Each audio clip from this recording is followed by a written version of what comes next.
Hello everybody, welcome back to my channel. This is NAKIE. If you're new to my channel, thank you so much for stopping by and thank you so much for subscribing. On today's menu, we are making Hausa Koko. So we need some cocoa, Hausa Koko, to go with our koose, right? And yes, this is what I'm doing today. This is an updated version of my Hausa Koko. So let's get started. And the main ingredient for your Hausa Koko or your millet porridge is your millet. Yeah, and this is the millet that I soaked overnight. And the bubbles are just fermentation taking place, so it's not bad. There's the fermentation taking place because I soaked this overnight. So make sure you soak your millet overnight.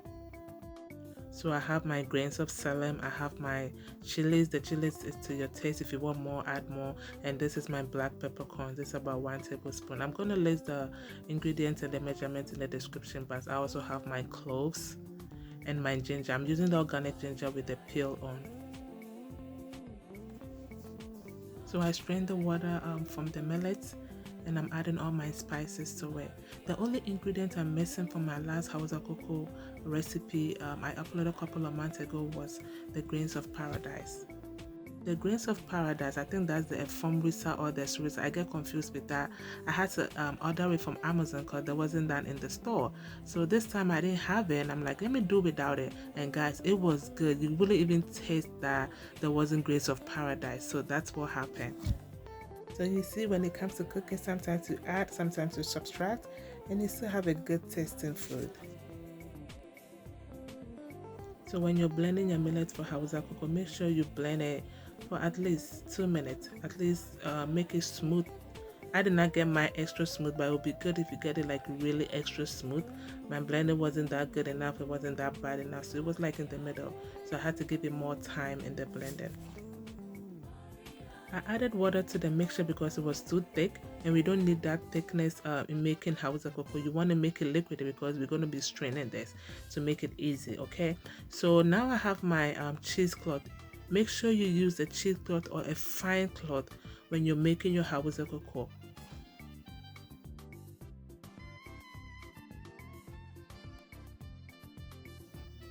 So with my clean hands, I'm squeezing the liquid out from the the millet chaff, and I'm gonna do this till I'm done with all the mixture. If you're not comfortable using your bare hands to squeeze out the water from the chaff, the millet chaff, just put on some gloves, okay? Just do whatever you feel comfortable.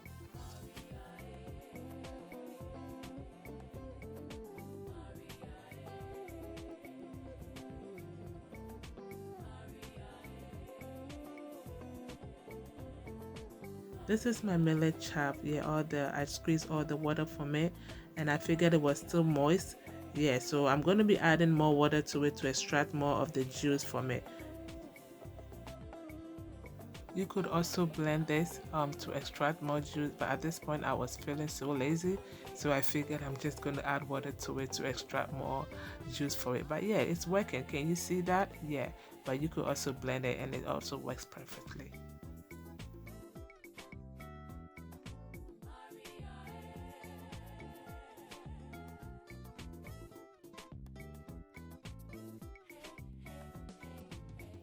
You see how thick the mixture looks? Yeah, that tells you there was a lot of moisture and a lot of good stuff that I needed for my Hausa Koko. I don't want to throw all that stuff away. So yeah, reuse if you have to. So that's exactly what I did.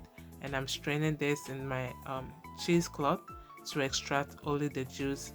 And at this point after that, I'm going to throw away the millet chaff. But if you feel there's more to extract from the millet chaff, hey, go ahead, blend it, add more water to it to extract whatever you need to, okay? Do not let anything go to waste. But mine was good, there wasn't enough, so I had to throw it away.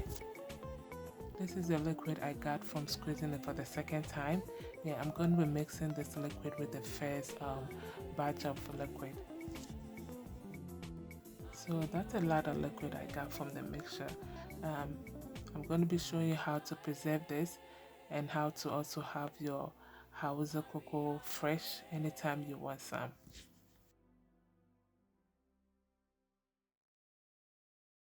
You're done with the mixing. I'm going to cover this and I'm going to leave this outside to the following day. And this is the following day. Can you see the fermentation taking place? Look at that bubbles. Yes. Can you also see how the millet is down and the water is on top? Yeah. What I'm going to be doing right now is I'm going to be separating the liquid from the millet food. Yeah, the food underneath. We're going to separate that.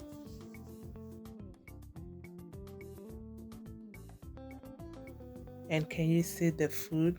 Yeah, this is the millet food. I'm going to also put that in a separate bowl. So the reason why I have to separate the liquid from the millet food is I'm not going to be doing all the Hausa Koko at once. If I am, then yeah, I don't need to do all this process. In my first Hausa Koko video at this point, I just went ahead and did the Hausa Koko preparation, and everything went to a big bowl and I put it in the refrigerator. And it got to a point that like I didn't feel for Hausa Koko and it was still in there. So it was in the refrigerator for like 2 weeks, and it got to a point I had to throw it away because I didn't feel for it and it was too it had been in the refrigerator for too long and it wasn't like fresh for me anymore. So with this method, I always have fresh Hausa Koko anytime I want some. So stay tuned and let me show you how I make my fresh Hausa Koko. So after making this recipe, I had to put it in the refrigerator because it was late. Yeah, so I didn't want Hausa Koko that day. But the following day, yes, let's make some Hausa Koko.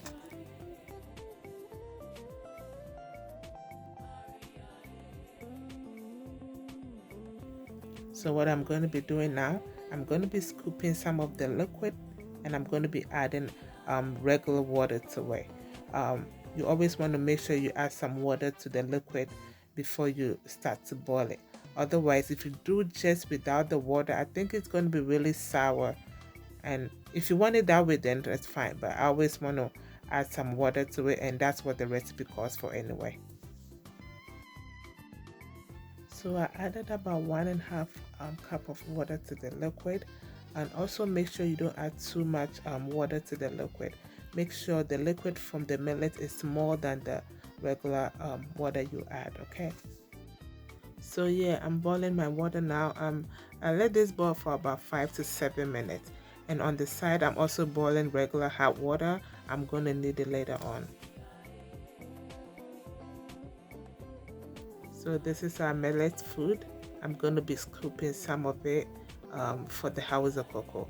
Yeah, in the first video, I would have done everything as I said, and I'll put it in the refrigerator. But this time, no, I just scoop a little bit and the rest go into the refrigerator.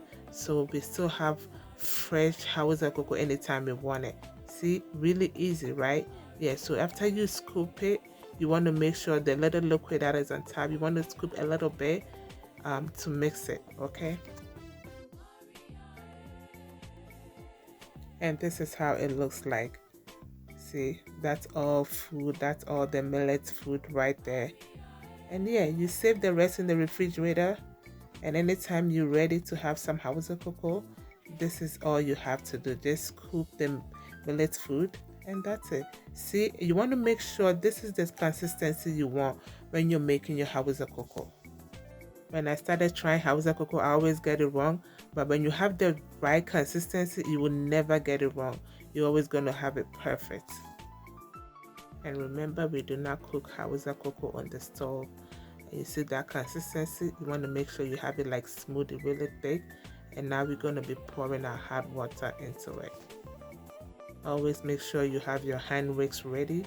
Anytime you pour your hot water in it, make sure you start to stir it to prevent lumps, okay?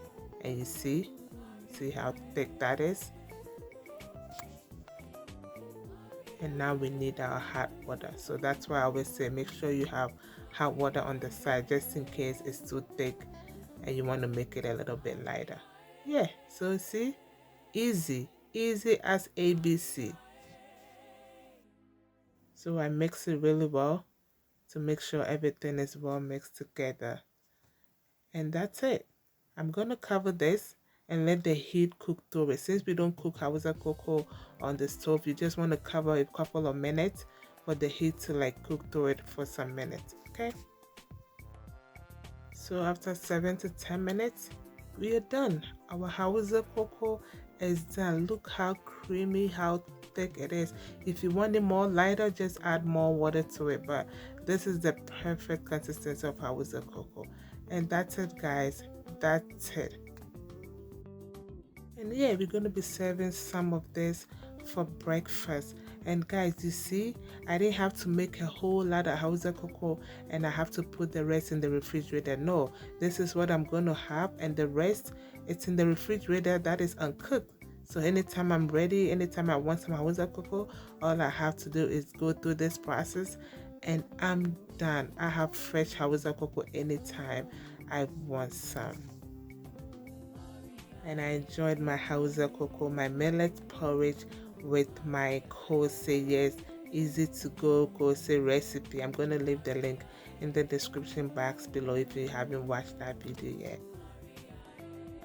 Alright guys, thank you so much for watching this video. I hope you learned something new. I hope you give this recipe a try and I know you're gonna love it. This is Cook with NAKIE. Please subscribe to the channel, like and share. Until I come your way next time, be good to yourself, be good to everybody. It goes a long way.